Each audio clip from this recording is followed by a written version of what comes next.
Hello and welcome to the Posers Podcast, the place where we skip the fluff, say the quiet parts out loud, and dig into what really matters. This is where photography, psychology, and business collide. I'm Jody, your host, and I'm bringing you my raw takes, hard wins, and a whole lot of unfiltered honesty about what it takes to build a photography business that actually connects and makes money.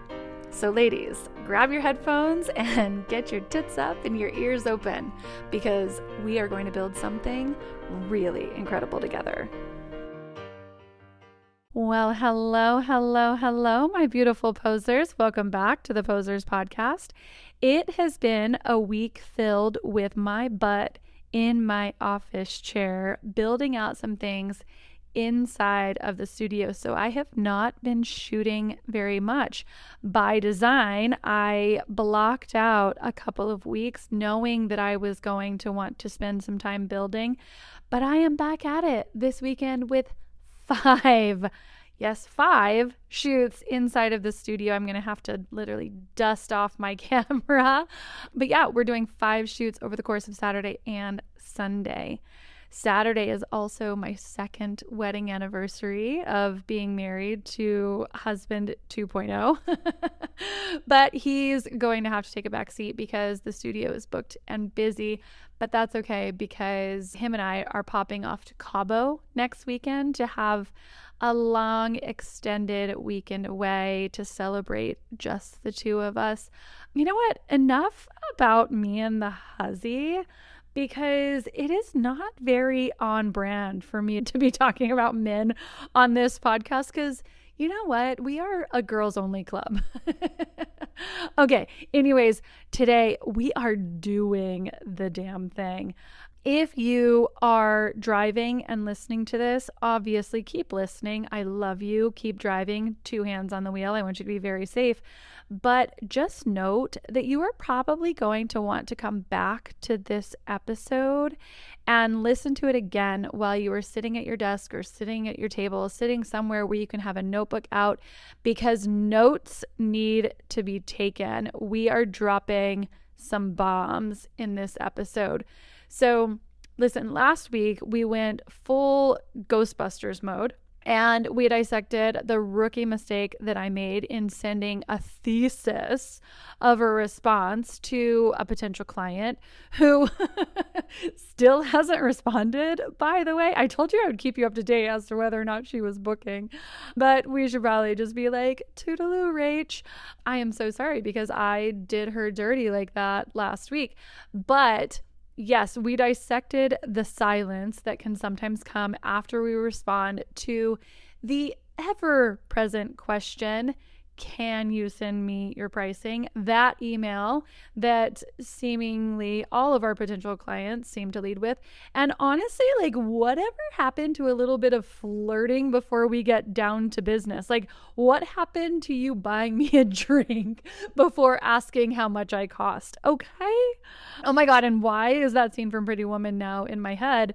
You know the scene I'm talking about whenever she's like sitting on the bench waiting for the bus outside of the Beverly Wilshire and her like thigh high boots and her tiny dress are basically like all the way up to her throat.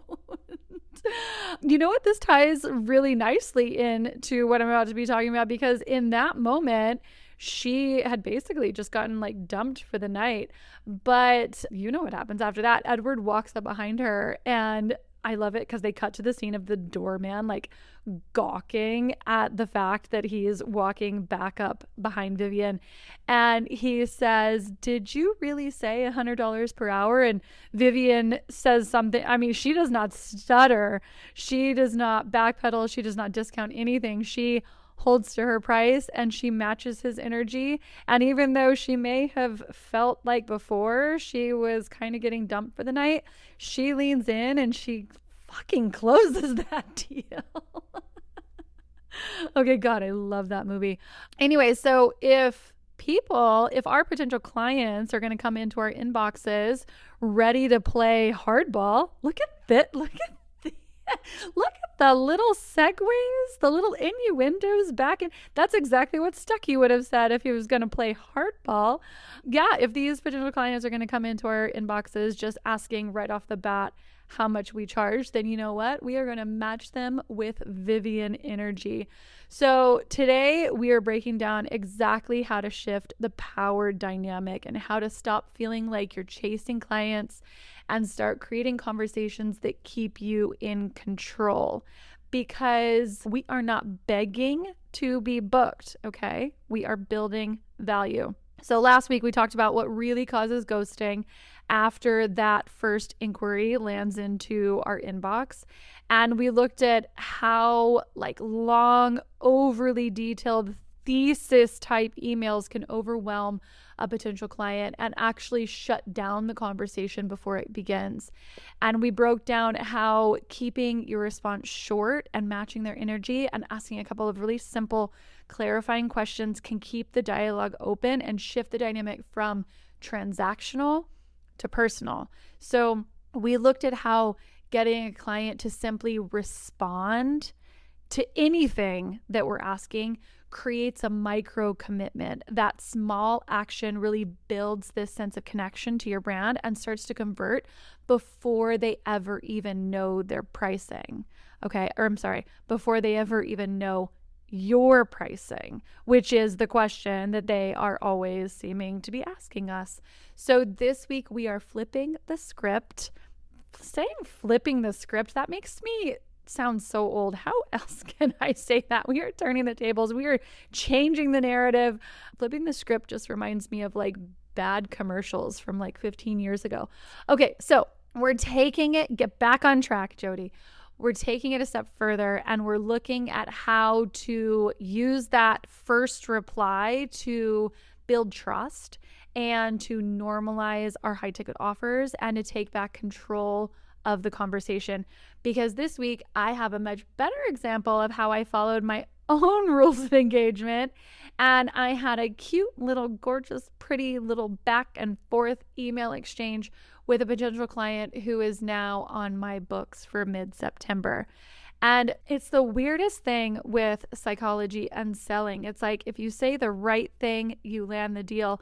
And if you say the wrong thing, you are in conversion jail for bad behavior. And that feels like a ton of pressure. So today I'm breaking down that email exchange, and I'm not just breaking down what I said, but why it worked also. And I'm even sharing a DM that I got from another photographer. Shout out to Elisa Rochelle, who literally used what we talked about last week and had her own win. So yeah, like I told you, get your notebooks out, buckle up, bitches, because after this episode, you are going to feel a little unshakable in that cute little inbox of yours, like literally a drop a booking link and get her done already kind of energy, because we have got businesses to build.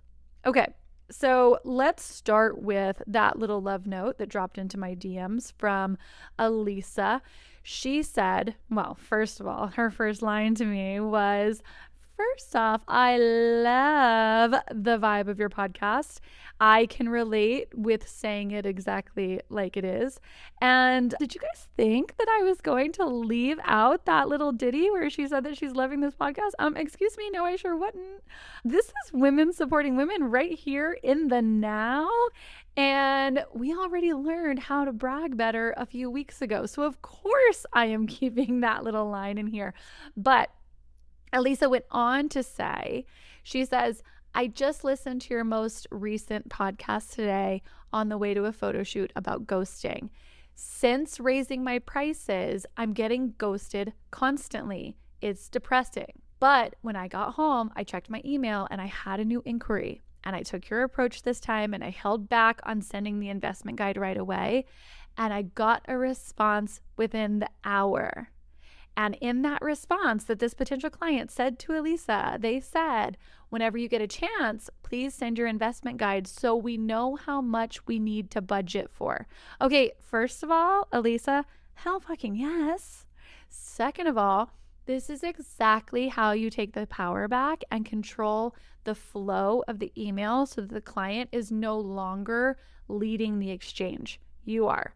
We're looking to create connection pave that neural pathway and start stacking up those micro commitments and getting them used to being inside of our business. Elisa did not overwhelm her. She didn't hand her a thesis statement full of mental overload and decision fatigue. She built a bridge, and bridges lead to bookings.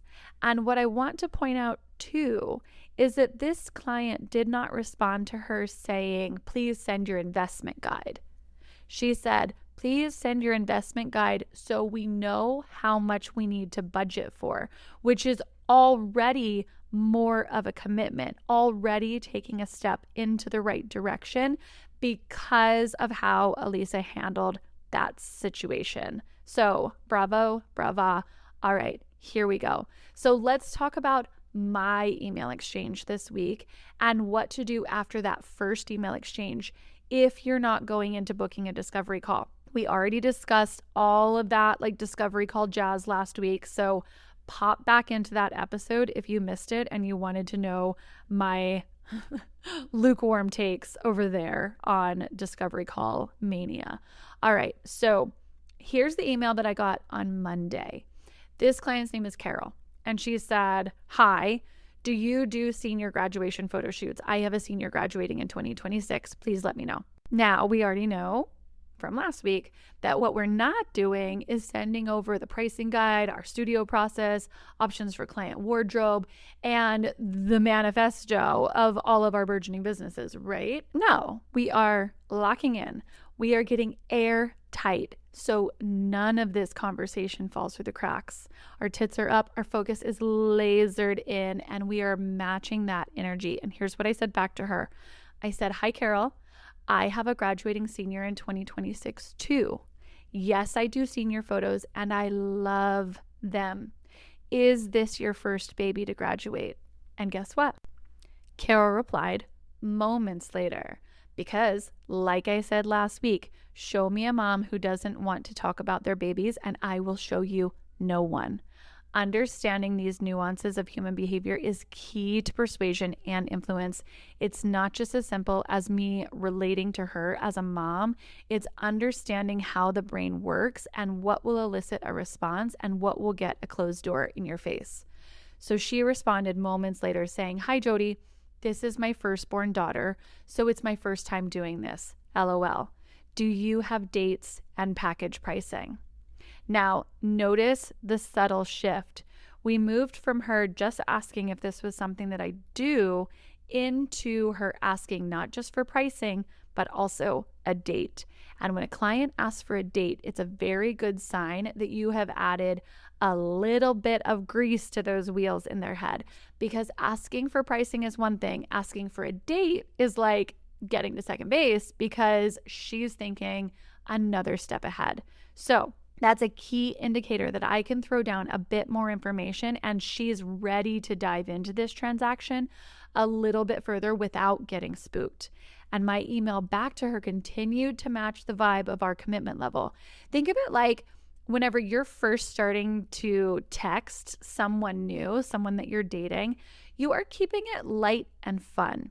And if they ask a question that's a little bit deeper than all of the light and fun that you had been giving, it's not as though you're going to go full swing into your childhood trauma, right? If they're asking something a little bit deeper, you're still just giving them the glossy version of you. It's the same idea here.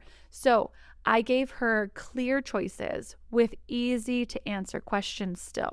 So I asked, does her daughter want a studio session or somewhere outdoors? No decision fatigue at all.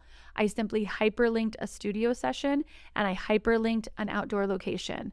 With 2 quick clicks, she can see the difference in the two, and it is a very easy decision for her and her daughter to make. I also mentioned the fact that her daughter could have as many wardrobe changes as she wanted, because I know that that's a question that a high school senior is always going to ask. They want to have wardrobe changes. So I am jumping in and answering that question before they even have to take the time to answer it for me. And I know it's something that they want to know. So I said she can have as many wardrobe changes as she wanted, but most seniors do 2 to 3 options while adding in their cap and gown and their Letterman's jacket. Now, Little sidebar, you might ask me here why I might allow as many outfit changes as they want, which is like, I get it. We're going into a jaunt into a little bit of a different direction, but I want to answer this because I am assuming that that's a question that popped up into your head. So mainly it's because I know that the more outfits they want, the more money I'm going to make, because they will always purchase images from each outfit set. And does that make the shoot longer? Yeah. Does it make me work a little bit more? Sure. Do I care? Absolutely fucking not, because I'm here to make money. Okay. All right. We went on that little tangent. Let's get back to it. Okay. So I had mentioned to her that she could have as many wardrobe changes as she can. And then I framed the pricing with the magic. You guys, this is so powerful. It is price anchoring. I made a joke that her session would be way less than the college tuition that we're about to face. And I did this on purpose, not to just be relatable, not to just be funny, not to just be like poppy little Jody inside of an email. I did this on purpose because Chris Voss explains in one of my absolute favorite books ever.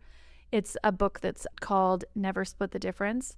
And he discusses the fact that the brain clings to the first number that it hears. If you drop something massive like college tuition into the conversation before you talk about your pricing, you are anchoring the brain to that big, terrifying figure. I don't even have to say, oh, $50,000 of college tuition. No, I don't have to define it like that. I can simply say college tuition. And they are going to anchor into that space of 50,000, 60,000, 70,000, 100,000. And it seems as though it's just this cute little joke that I dropped in, right? But I'm price anchoring. I am anchoring their brain into that space so that whenever I follow it up with something like a $3,000 photo package, that $3,000 suddenly feels manageable. Hell, it even feels reasonable, right? It is smart psychology, because if I led with, hey, your total might be $3,000 without any frame or reference, she's going to flinch. She's maybe even going to run. And then there we are, we'd be right back on the ghost hunt, okay? But whenever I say, oh yeah, it's way less than what we're about to spend on college, LOL, ha ha ha, she laughs and her brain softens around that number. And that's called anchoring, and it works like a charm, okay? Right after that, I told her that the session fee is only $497. And then most of my clients choose 20 to 30 images for their album, which costs around $2,000 to $3,000. But she doesn't have to do an album if she doesn't want to. Okay? No sticker shock, no hard sell. Just, this is what people usually do.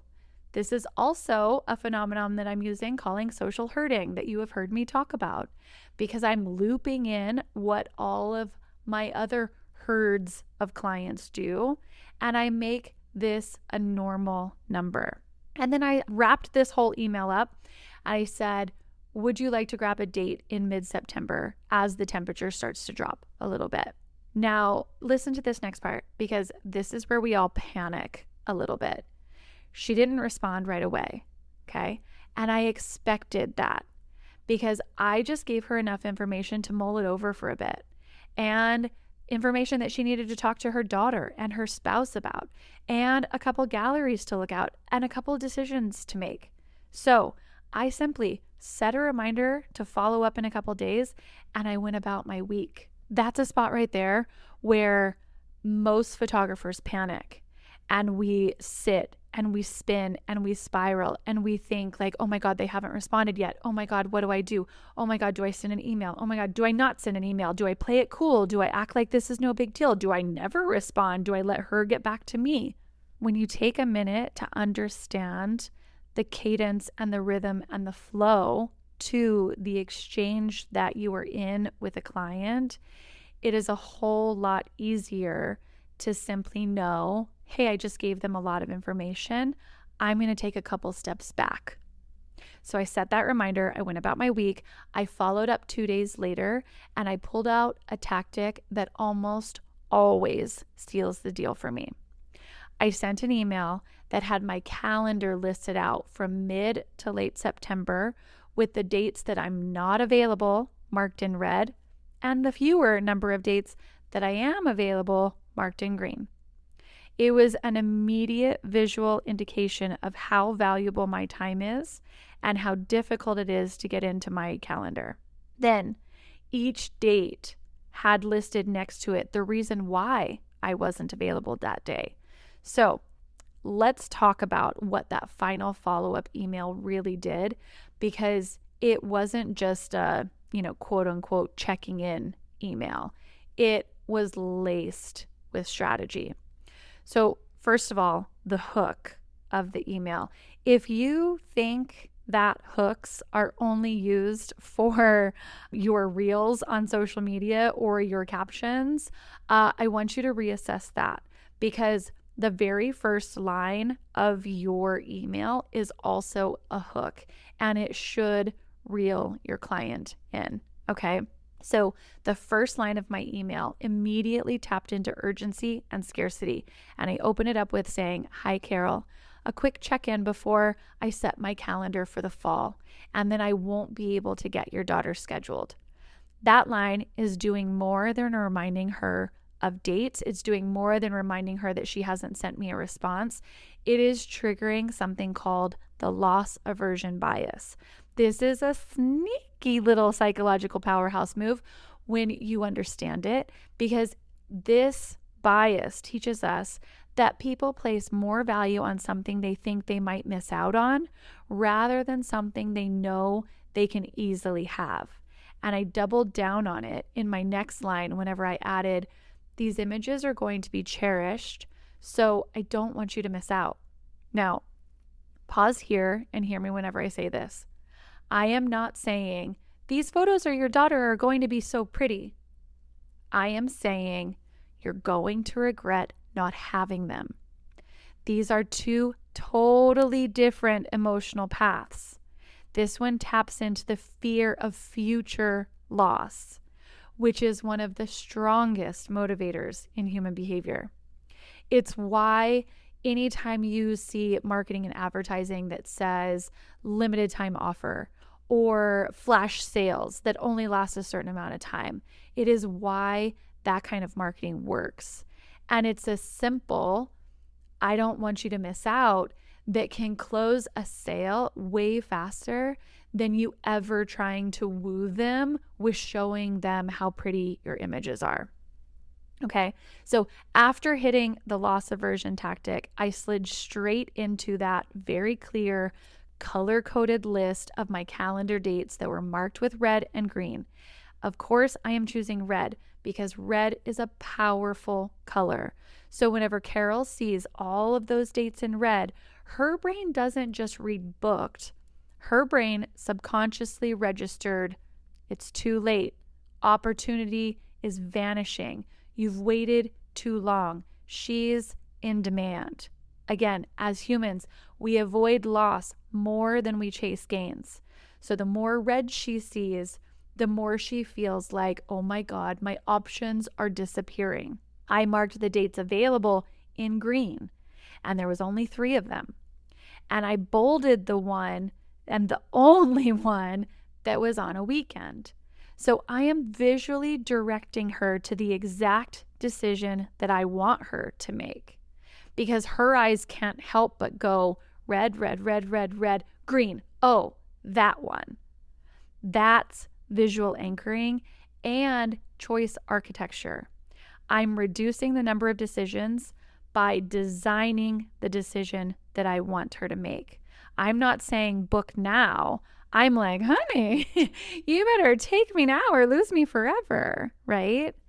And even more, I sprinkled in details that show that my time is valuable, not just vaguely booked, but specifically booked, because right next to the date, I listed why it was that I was not able to take a shoot that day, like days that I'm recording the podcast, days that I'm teaching the mastermind, days that I am traveling to the East Coast and then shooting on the East Coast for 3 days after, and then traveling back home. And then the day that I'm traveling over to shoot in Texas, and then whenever I'm traveling back. So I'm not just booked, I'm in demand. And that's authority signaling.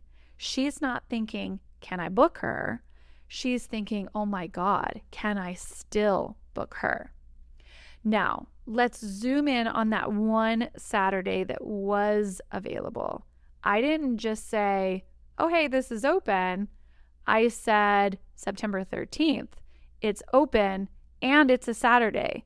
And I put it in bold with exclamation points. I drew in a little bit of emotional emphasis. Okay. So then in my last line, I said, would you like my assistant to send the link to snag that coveted Saturday spot? And even in that sentence, let's dissect it really quick. I made sure to mention my assistant, which tells my client, my potential client, I'm not doing everything myself here. I am not a fair weather photographer. I am not a mom with a hobby with a camera in her hand. I am running a legit business. God damn it.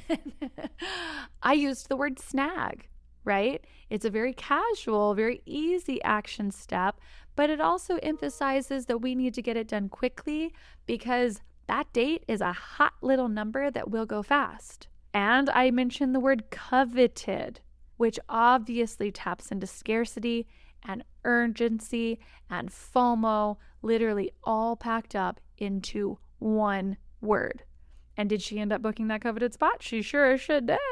I mean, how could she not after I just manhandled her like that? Oh, wait, you know what? We need to change the word manhandled to woman-handled, okay? Because I just woman-handled her like that. Okay, let's wrap this up. Let me just summarize because we really just hit this one out of the ballpark with this podcast. I told you, I warned you, we are going over so much. You are going to want to be sitting down for this. Okay, so we are using mirroring. We are matching the tone of our clients' emails. We're creating micro commitments first, like getting them to reply to something small, because whenever we get them to reply to something small, then they are more likely to reply again, just like I did with Carol in talking about our kids graduating, right? All right, we're reducing decision fatigue by matching their energy and giving clear, short answers and asking clear, easy questions. We're using price anchoring so that we reduce sticker shock. All right, we're using social herding to normalize high ticket items so that they don't ghost us at the sight of our pricing. And we throw down the urgency and the scarcity gauntlet to close the deal. And we do all of that without ever sounding salesy or slimy. Okay. Now, before you think that I am chasing these random inquiries like this all week, let me be clear. These are one-off email situations that are just for filler shoots. They keep my slower months profitable, but my busy seasons are booked at least 6 months in advance. And that system is entirely different to what I'm talking about here. That system is automated, it is intentional, and it drives the volume into my business. And this system is what I teach inside of my mastermind, which isn't just sold out, it is now oversold at this point. So if you want in on the next round of that, you're going to need to get on the wait list now. And the link to that wait list is in the show notes. And that link is also in your inbox if you are on my mailing list. And if you're not on my mailing list, honestly, like, what are you doing with your life? All right, my beautiful posers. If you remember nothing else from today, remember this. Don't send an email, start a conversation. And don't hope for a yes. Design their decisions for them, because we are not out there just trying to only get booked. We are out there and we are building demand. So stay strategic and honestly, stay a little saucy too. I'll be back next week for the next episode. Bye for now, friends. Okay, so that is a wrap on this episode of the Posers Podcast. If you loved it, please subscribe, rate, and review, because honestly, algorithms are needier than all of our ex-boyfriends combined, and ladies, I need all the help I can get. If you've got thoughts, questions, love letters, even hate mail, please send them my way. I actually read every single one of them. So until next time, stay bold, stay messy, and don't let the bullshit win. Tits up, ears open, and go build something incredible. Bye for now, friends.